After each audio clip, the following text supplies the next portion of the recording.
Bonjour, donc je suis Xavier Galland.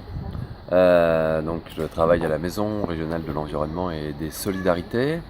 C'est un réseau associatif régional qui aujourd'hui rassemble 120 associations, Nord-Pas-de-Calais, Picardie, qui sont engagées les unes les autres sur des questions de nature, d'environnement, mais aussi de citoyenneté et de solidarité. En fait, on défend l'idée que le développement durable, c'est quand même cet équilibre entre la préservation de la planète, certes, mais pour une planète vivable pour des hommes sur cette Terre, quoi. Donc les conditions de vie sur Terre, c'est pas que des conditions environnementales, mais c'est aussi des conditions de relations humaines qu'il est nécessaire d'équilibrer dans tout cela.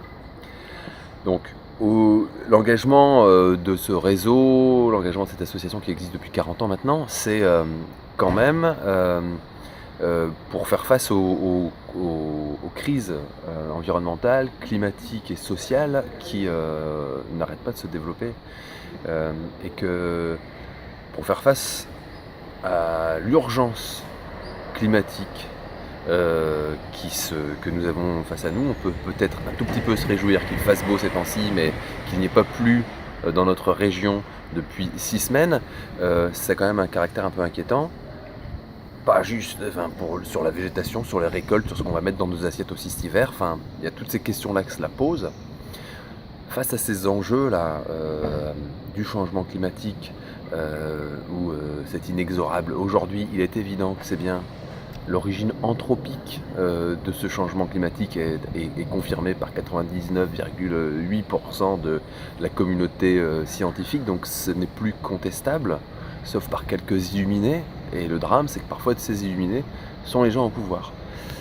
Alors, sans traiter d'illuminer des gens au pouvoir dans nos régions, je ne me permettrai pas ça, mais en tout cas, je me dis qu'on est dans une région qui a un véritable besoin de mobilisation citoyenne sur ces enjeux-là, et que nous assistons par différentes décisions des politiques publiques, alors qu'elles soient nationales, mais qu'elles soient aussi régionales et plus locales, à des choix politiques de réduction des moyens alloués aux associations qui sont mobilisées sur ces sujets.